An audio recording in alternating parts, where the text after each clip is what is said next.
TWR Монгол байгууллагын найдвар доторх эмэгтэйчүүд хөтөлбөр танд хүрч байна.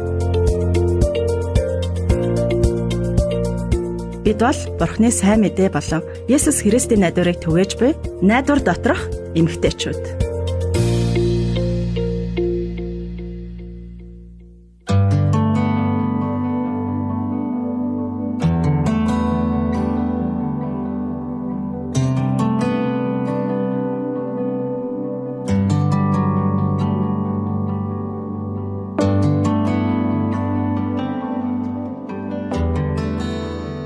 Сайн байцгаана уу? Найдвар доторх эмэгтэйчүүд нэвтрүүлэг танд хүрч байна. Би Жимсээ байна. Би Гэрлэ байна. Хамтдаа байх цаг тэсгийн ядан хүлээж байлаа. Тэгээд өнөөдрийн нэвтрүүлэгт маань чимгээгч маань ирсэн байна. Тэгээд нилээд хэдэн нэвтрүүлэгт чимгээгч маань бас оролцсон байгаа. Тэгээд та нар дуу хоолойг нь сонсоод таньж байгаа хаа. Тэгээд таныхын дууг сонсох үнэхээр сайхан байдаг шүү. За баярлалаа. За сайн байцгаана уу? Та нартайгаа ингээд ярилцах гэж сууж байхдаа би их баяртай байдаг шүү. За тэгээ бүгдээрээ одоо хүмүүсийн дунд тогтсон байдаг нэг нийтлэг хэдэн зүйлсийн талаар ярилцъя. За сонсож байх зураа нийтлэг зүйл юу байна бодож байгаараа юу н хоорондоо их төстэй байна. За тэгэхээр эхэлэх үү. За тэгээ. За. Нэг хөнгөн атлетикийн тамирчин багийнхаа футболкны дотор нэг майк өмсдөг байж л дээ. Тэгээ тэрнийг өмсөхөр илүү сайн тоглодог гэж өөрөө итгэдэг юм байна. Тэгээ нөө хүмүүс бас төрөвчөө сарлуу далалуул нөө баяжна гэж бас нэг хэсэг бөөн тийм яриа гараад исэн тий. Тийм. Тэгээ хүмүүсийн дунд бол тийм янз бүрийн ярианууд их байдаг тийм ээ. Тэгээ за бас нэг тийм өдөр гэрээсээ юм гаргадгүй өдөрч гэдэг юм уу бас байдаг.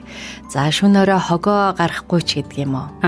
Одоо нөө шинжлэлийн баяраар хүүхдүүдтэй дугтуутай мөнгө өгөхдөө нөө улаан дугтуунд хийж өгөөд идэг тий. Тэгэд улаан дугтуу нь болохоор аз жаргалыг бэлэгддэг гэж бас үздэг шүү дээ. Зарим аав ээжүүд эрэгтэй хүүхдийнхээ үсийг том болтол нь авахулж тайруулдаггүй уламжлалт бас байгаад идэг. Учир нь урт үстэй нь хүчтэй байхыг бэлэгддэг гэсэн яриа бас байгаад идэг. За гэрлээ Жимсээ хоёртаа баярлалаа. За тэгэхээр нийтлэг зүйл юу байгааг нь одоо анзаарав. Тийм ээ, бүгдээрээ л азтай, сайн сайхан байхыг хүсээд онцгой зүйл хийж байгаа тийм ээ. Хин нэг хүн ямар нэг ёс заншлыг дагаж үйлдэх юм бол аз дагаж ирдэг гэсэн юм санаа юм л да. За яг хөө тийм байдаг юм байж тийм ээ. За одоо дахиад нэг хэдэн зүйлийн талаар сонсъё. Яг нийтлэг зүйл юу байгааг бас нэг анзаараад хараа. Нөгөө хөдөөний айлуудын дунд нэг юм заншил байгаа гэдэг да. Дэлхий сар хоёр одоо тойрог зандаа давхцгаараа сар хэртэд нөө харагдахгүй үед нь араатан одоо сарыг залглаа гэл нөө төмөр сав тажигнуулаад тийм ийм заншил байгаад идэг. Яагаад гэхээр нэг муу зүйл тохиолдно гэж нөө айгаад тэгээ тэрнээсээ зайлсхийх одоо зорилготойгоор төмөр сав тажигнуулаад идэг. Тийм одоо чимээ шууган гаргаж тий. Тэр айцаа үргэж байгаа гэсэн үг юм болоо да тий. Хүмүүс 666 гих муу ёс бэлэгдсэн тоо гэх юм бэлээ.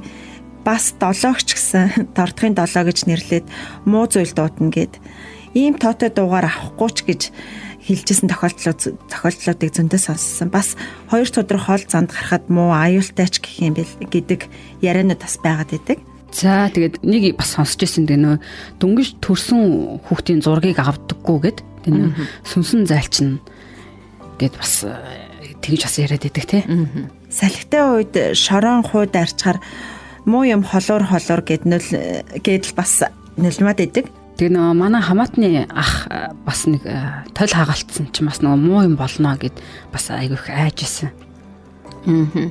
За тэгэхээр сая ярьсан зүйлүүд дээр одоо ижил төстэй юм юу байгааг анзаарцгаав. Бас л нэг төрлийн азтай байхыг хүссэн мухар сүсэг байгаа үстэй тийм ээ. Гэхдээ яг өмнөхөөсөө бас ялгаатай гэдгийг анзаарсан байх. Одоо сайн сайхныг авчирдаг зүйлс гэхээсээ илүү муу мухай тохиолдчихвээ гэсэн айдас бас байгаа. Тэгэхээр та нар маань эдгээрийн талаар одоо чухам яг юу гэж бодож байна? Сайн зүйлс авчирдаг зүйлсийг хийх, эсвэл муу зүйл авчирдаг юмнуудаас зайлсхийхийн тулд одоо юу хийх юм? Болгоомжтой байх ёстой гэдэг дээр одоо итгэж байна уу? За маш олон хүн улс орны соёл дунд одоо зүүд, тоо, өнгө, за жирэмслэлт, үхэл болон одоо бусад янз бүрийн зүйлтэй холбоотой тийм мухар сүсгүүд байдгийн байна л да. Амьдралын бараг нэг хэсэг нь болоод шингэчихсэн болохоор бид одоо тэрнийг анзаардгүй эсвэл одоо түүнээс зүгтэж гарч чаддаггүй тийм зүйлсүүд олон байдаг. За тухайлах юм бол одоо хүн бүрэл унтна, зүүдлэн. Зүүднээс зүгтэж хянаж чадахгүй юм да, тийм ээ? За тэгэхээр үхлийн тухайд бас бид одоо зогсоож чадах уу, зайлсхийж чадах уу? Яагаад ч үгүй шүү дээ, тийм ээ? Өдөр бүр л одоо хаана нэгтээ хин нэгний хайртай хүн нас урж байгаа. Энийг бүгд туулаад гарна. Бид одоо хизээ яахыг хэвээр хэлж мэдэхгүй юм да, тийм ээ? Бидэнд ямар ч хянах боломж байхгүй. Найдвар доторх эмэгтэйчүүд нэвтрүүлэг маань үргэлжилж байна. Тэгээд өнөөдрийн дугаараар бид муу яр болон сайн сайхныг авчирдаг, одоо гэгддэг ном мухар зүйлсийн талаар, мухар сүсгийн талаар ярилцаж байгаа. Тэгээд эдгээр нь бидний амьдралд хэрхэн нөлөөлдөг вэ гэдгийг бас ярьж байгаа лээ. За зарим нэг зүйлээс айдаг байх нь бол хүн бүхэнд байдаг нэг хэвийн л зүйл, тийм ээ? Таньж мэдэхгүй зүйлээс айн, өөрөө хянаж барьж чадахгүй байгаа зүйлээс айн. Гэхдээ бидний дэргэд үргэлж байдаг, тийм ээ? Юу ч тохиолдсон хажууд маань үргэлжил байж байдаг нэг мэддэг бол одоо бид ямар сайн бэ, тийм ээ? За тэгэхээр бүгдээрээ энэ талаар жахан байж байгаад ярилцъя. Нэрээ энэ дэлхий дээр муу зүйл авчирдаг сүнснүүд байдгийн болоо, жинхнээсээ байдсан болоо. Бид болгоомжтой байж айх ёстой юм болоо. Сонсогч таас юу гэж бодож байна? Манай монголчууд дунд нялх хүүхдийг муу мухахаас хамгаалах гэж одоо эсгийн үнийг хайчил зөөдөг. Хөмсгний хооронд хөөд түрхэх гэх мэтийн заншлууд байдаг штэ. Энэ үнэхээр тус болдгийн болоо. Хүүхдийг хамгаалж чаддаг болоо. За муу сүнс гэж байдгүй юмаа гэж хэлж болох уу? Гэтэл энэ дэлхий дээр муу сүнснүүд байдаг нь үнэн, тийм ээ? Тэдний хүсдэг зүйл нь энэ муу сүнснүүдэд болон тэдний хийж байгаа зүйлс итгэж тэднийг хүчрхэгжүүлэх юм шүү дээ. За хэдэн жилийн өмнө тохиолдсон нэг зүйлийг ярив. Хүүхдүүд маань гадаа найзуудтайгаа тоглож байсан. Тэд нар газраас чулуу ухаж суулж авсан юм байна л да. Тэгсэн найзууд нь тэд мөнгөгүй болж ядуурах болноо, өвднөө. Яагаад гэвэл тэр чулуунуудын дор эртний өвөг дээдсийн сүнс амьдарч байсан болохоор тэрэ гэж. За тэгээд өвөг дээдсийн сүнснээс зөвшөөрөл авахгүй тэнд очсон. Өвгдийн сүнснээс уучлалтгүй гэж хэлсэн юм байна. За манай хүүхдүүд болохоор тэрэнд нь итгээгүй гэсэн. Яагаад гэвэл хүүхдүүд маань цорын ганц бурханд итгэж түүнтэй ярьдаг учраас тэр сүнснүүдээс уучлалт гуйхгүй гэсэн юм байна. За тэгээ юу болсон гэж ямар ч муу юм болоогүй. Тэр магадгүй та нөө сүнснүүд муу юм хийхгүй байхаас өөрийгөө хамгаалахын тулд юм уу нүг сүнснүүдийг баярлуулахын тулд хийх ёстой зүйл, хийх ёсгүй зүйл байж магадгүй юм. Тэр нэг гэр бүлийн одоо өөрийгөө аюулгүй байлгах гэдэг одоо арга гэхүүдээ тий. Та юу гэж бодож байна? Энд нэг нь нөгөөгийнхөө эсрэг гэмээр мухар сүсгүүд их олон байна. Тухайлах юм бол зарим нь 7-гийн тоог дортохын бэлэгдэл гэж боддог байхад 7-гийн тоог зарим нь бурханд 7 од гэж бэлгчээж бас тоолдог байх жишээ нь. Яг үнэхээр дордуулдаг юм уу, эсвэл аз авчирдаг юм уу? Өнгө тоо гэх мэт зүйлс нэг цагт өөр газарт нэг хүнд аз авчираад нөгөө хүнд нь муу зүйлийг бас хийгээд байдаг юм болоо. Та нар маань бас юу гэж бодож байна? Ямар төрлийн зүйл аз авчирч, ямар нь гай авчирдаг юм болоо? Тэгээ та хинд итгэдэг вэ? Тэгээд уг нь та зөв юм хийхийг одоо хүсэж байгаа тэн шүү дээ. Нэг гэр бүлийн аюулгүй эрүүл байлгахыг л одоо хүсэж байгаа. Тэгээд нэг хүн ирээд энийг нь одоо хийгээд өөр бас нэг хүн ирээд одоо ийм юм санал болгоод байна гэд байж магадгүй. Гэтэ үнэхээр одоо эдгээр зүйлүүд нь толгой иргмээр үе бас байдаг тий. За мэдээж бид гэр бүлээ сайн сайхан эрүүл сарвал байлгахын тулд өөрсдийнхөө чадах бүхнийг л хийхийг хүсэн штэ. Гэхдээ энэ олон заншил мухар сүсгийн дунд гацчих юм бол бид чөлөөтэй амьдарч чадахгүй байх тийм ээ. За тэгээд одоо ийм тохиолдолд бидний гэр бүл яг одоо жаргалтай зөв амьдарч байна гэж үзэж болох уу? Одоо хүүхдүүдэд маань чухам юу хэрэгтэй? Тийм ээ, мэдээж бидний одоо хайр халамж хэрэгтэй шүү дээ. За мууг авчирч магадгүй зүйл хийчихсэндээ санаа зовоод хамаг цагаа өрөөд байх юм бол за эсвэл аз авчрах зүйл хийх ёстой гэдэл одоо тэр лүгөө улам төвлөрөөд байнга хичээгээд байх юм бол тэр гэр бүлтэйгээ аз жаргалтай байх цаг хугацааг одоо шал дэмий гарцтнаа л гэсэн үг шүү дээ, тийм ээ. Заримдаа бид нар чинь хизээж тохиолдохгүй зүйлсээс бас айгаад идэв шүү дээ. Би шинэ ажилдаа сайн байж чадахгүй авах юм бол яана гэл те. Хэрвээ нөхөр маань өгдөөд ажил төрөл хийж чадахгүй биднийг тижээж чадах юм болчих юм бол яах вэ гэдэл үргэлжлүүлээл ингээд муу зүйлсүүдийг бодоод идэг.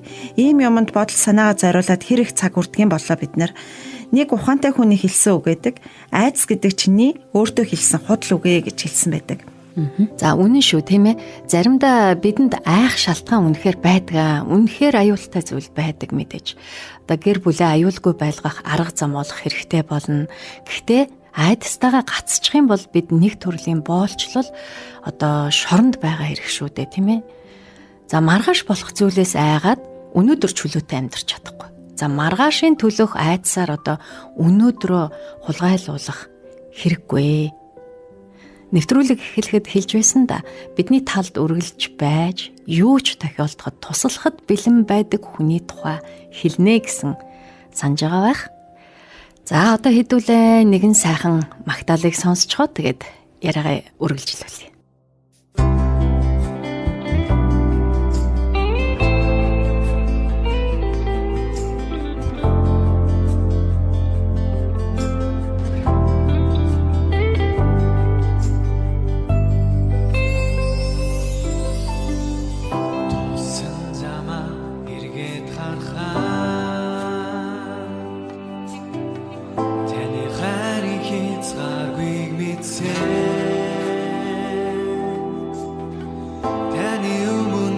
Хүсгүй байхаач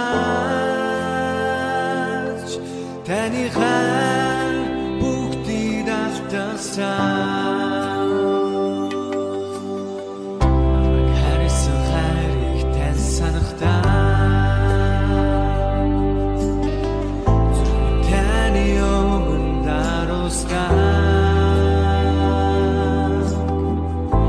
таны хан хайрыг бишрээ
Тэгээд найдвар доторх эмэгтэйчүүд нэвтрүүлэг маань үргэлжилж байна. Тэгээд өнөөдөр бид өдөр тутмын амьдралдаа итгэл найдварыг яаж олж авах талаар хуваалцж байгаа лээ. Тэгээд заримдаа амьдрал хэцүү бүр амар одоо зүйл болдог шүү дээ. Тэгээд бүхэл зүйл дааж давшгүй харанхуу бараан байх үед одоо бидний хин хинд нь л одоо тийм зүйл тохиолдож болно тий. Ихэнхдээ бид хүнд итгэж чадхаа одоо итгэж найдаж чадахгүй болдог. Тэгээд бидний итгэлийг дааж чадахгүй гэдгийг нь одоо гэдгээ тэд одоо харуулсан болохоор одоо бид одоо итгэж чадахгүй болсон байдаг шүү дээ.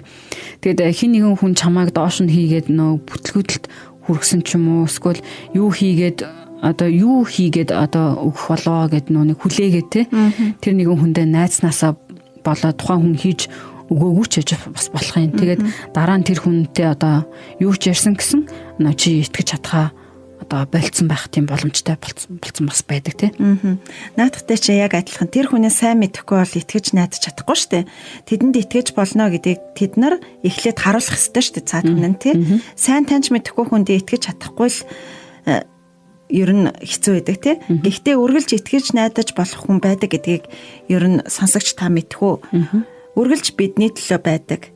Тийм ээ тэр чинь зөвхөн цорын ганц тэр бурхан. Энэ дэлхийг та бид хоёрыг бүтээсэн цорын ганц жинхэнэ бурхан юм. Тэр биднийг хайрладаг. Магадгүй чи ингэж асуух байх л да. Бурхан гэж хэн юм бэ? Би итгэж болох юм уу? Надад туслахыг хүсэх хэмжээний намайг тийм хайрладаг юм уу? Үргэлж одоо итгэмжтэй байж чадах уу? Эсвэл ингээд өөрчлөгдчих юм уу? Тийм ээ. За бурхан нэг иш үзүүлэгчээр дамжуулан хэлсэн үгийг та нарт хэлж өгье. Одоо Малахи 3:6-ад би бол бурхан, би өөрчлөгддөггүй гэсэн байна. За бас бурханы үг болох Библиэд бурхан бол худал хэлдэг хүн биш учраас тэр бодол санаагаа хэлэхгүй. Хүн биш учраас тэр бодол санаагаа өөрчлөхгүй. Хэлчгээд хийхгүй байх уу? Амлчхад амлалтандаа хүрэхгүй байх уу? Тэгээд энэ бүх асуултын хариулт бол мэдээж үгүй. Тэгээд бурхан өөрийнхөө амлалтыг биелүүлдэгэ. Одоо бурхан зүгээр ч нэг амлалтандаа хүрнэ гэд байгаад байдгүй штэ. Амлалтандаа хүрэх бүх хүч чадал нь түүнд байж байдаг. За Библиэлд бурханыг нэрлсэн олон нэр байдгийн нэг нь төгс хүчит бурхан юм. Бүх хүч чадал түүний гарт байдгаа гэсэн үг. Түүнээс илүү хинж ямар ч хүч чадалтай хүн байхгүй тийм ээ. Бид түүнд итгэж болох эсхийг харахын тулд Библиэд бурханыг хэн гэж юу гэж нэрлсэнийг одоо бүгдээрээ ярилццгаая. За маш олон жилийн өмнө бурхан Мойсег Аарон хэмээх ахтай нь хамт өөрийн сонгосон хүмүүсээ удирдуулахын тулд дууддаг тухай Библиэд байдаг тийм ээ. Тэд энгийн л ирчүүд байсан. Тэгсэн хэдий бурханы хүч чадлаар дүүргэгдэн гайхалтай зүйлсийг хийсэн байдаг. Бүр нүдээр үзээгүй тийм ёр бусын зүйлийг шүү дээ. Нэг удаа бурхан Мосег өөрийнхөө хүч чадлыг Египтийн удирдагч фараонд харуулад ирье гэж явуулдаг. Мосег барьж байгаа таяга фараоны өмнө шид, би түүний чинь могоо болгоно гэж бурхан хэлдэг. Харин Мосе яг бурханы хэлсний дагуу үйлдэхэд фараон ч гэсэн шидтнүүдэд дуудаад таягийг могоо болгон хувиргадаг. Адилхан л хийдэг. Тэгэд юу болсон гэж Мосе Аарон хоёрын гаргасан могоо шидтнүүдийн могоог залхичихдаг. Тэнд байсан хүмүүс мэдээж бүгд гайхсан баг. Бурхан Мосе Аарон хоёрыг эннээс ч илүү гайхамшгуудыг хийхдээ ашигладаг. За гэтэл 15:11-д хүмүүс аяа эзэн бурхтаас хэн нь танлуугаа адил ариун нь үлэмжийн алдар нь аимшигтай үйлс нь гайхамшигтай вэ гэсэн байдаг. Мэдээж хариулт нь хэн ч үгүй штэ.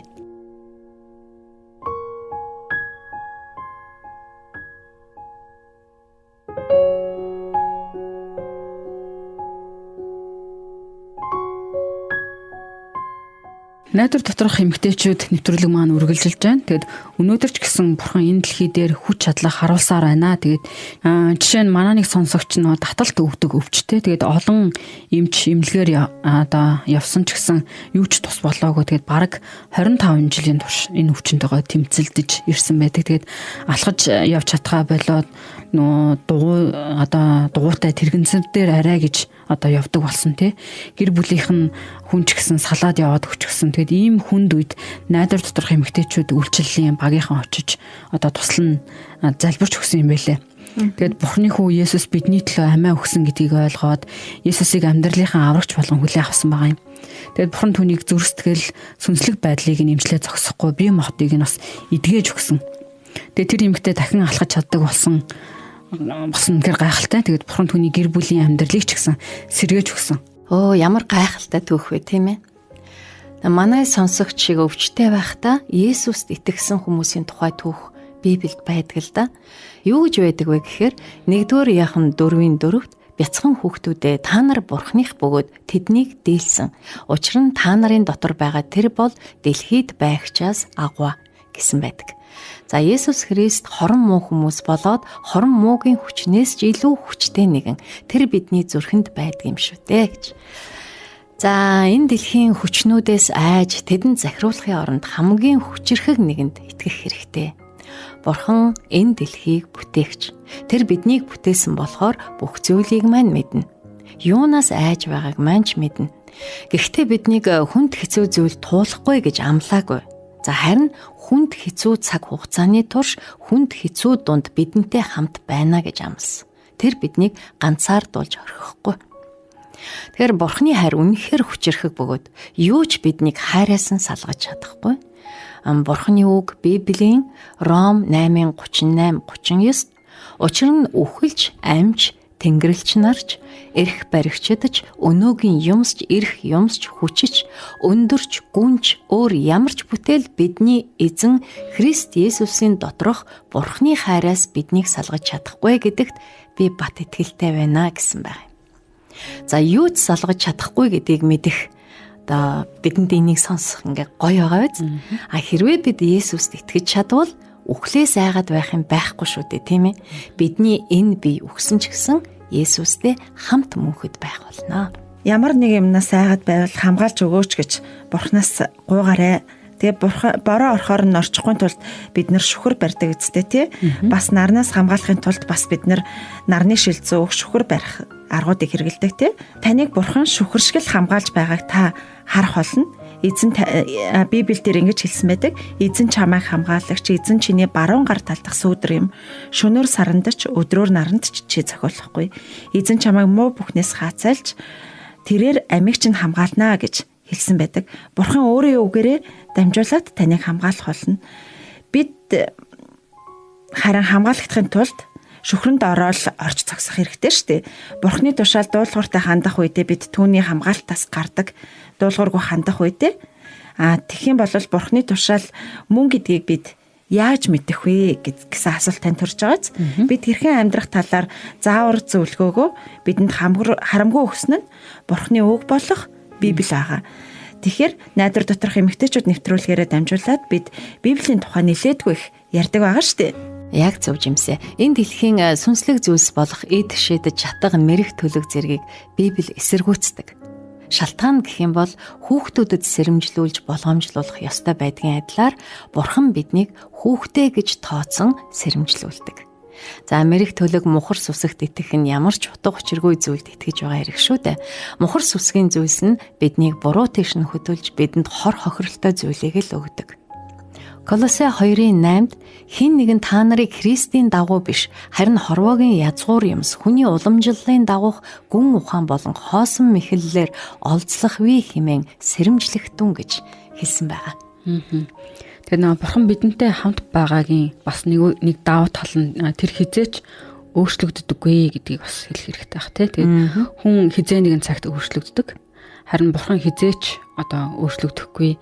Тэр зан чанар нь амлалт нь хизээч өөрчлөгдөхгүй учраас бид түнд итгэж болно гэсэн үг. Тийм шүү. Еврей 13:8-д Есүс Христ өчигдөрч өнөөдөрч бас мөнхөд хэвээрээ гэсэн байдаг. Тэр өнгөрсөнд Мосед тусалсан шигэ өнөөдөр бидэнд ч бас туслана. Ирээдүйд ч туслана. Түүний амлалтууд баттай. Бид Библиэд бичигдсэн түүний үгэнд дуулууртай байвал тэр биднийг хамгаалтандаа л аавна гэсэн үг. Найдвар доторх эмэгтэйчүүд нэвтрүүлэгтээ хамт байж Бурханы үгээс суралцсаар байгаасай гэж сонсогчдоосоо хүсэж байна. Тэгээд бас чимгээгч маань бас сонсогчдынхоо төлөө залбирч өгөөч гэж би бас хүсэж байна. За тэгье. Надтай хамт залбирч болно шүү. Бурхан аав минь энэ дэлхийг бас намайг бүтээсэнд намайг хайрладагт баярлалаа.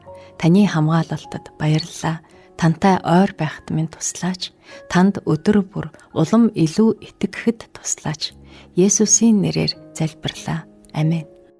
За тэгээд өнөөдрийн нэвтрүүлэгтээ хамт байсан цаг цаваа зарцуулж ирсэн та бүхэндээ маш их баярлалаа. Сонсогч танд бас баярлалаа. Тэгээд Бурхан таны амьдралд гайхамшиг хийсэн тухай бидэнтэй хуваалцвал бид бас маш их баярлах болно. Тэгээд бидэнтэй бас холбогдоорой гэж хүсэж байна. За, Бурхан энэ дэлхий дээрх бүхнээс хүчтэй учраас төгс хүчит Бурханд итгэж болно шүү гэдгийг та бүхэн минь санаарай. Баярлалаа. Баяртай. Баяртай. Бурхан таныг ивэх болтугай. Баяртай.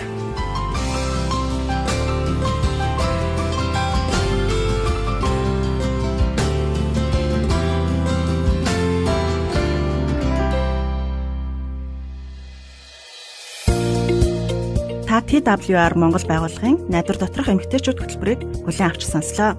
Та бидэнтэй холбогдохыг хүсвэл TWR Women of Hope Mongolia Instagram болон Facebook пэйж хуудасаар мөн 9070751 дугаараар холбогдоорой. Нэвтрүүлэгтэй холбоотой таны санал сэтгэлийг бид хүлээн авахдаа баяртай байх болно.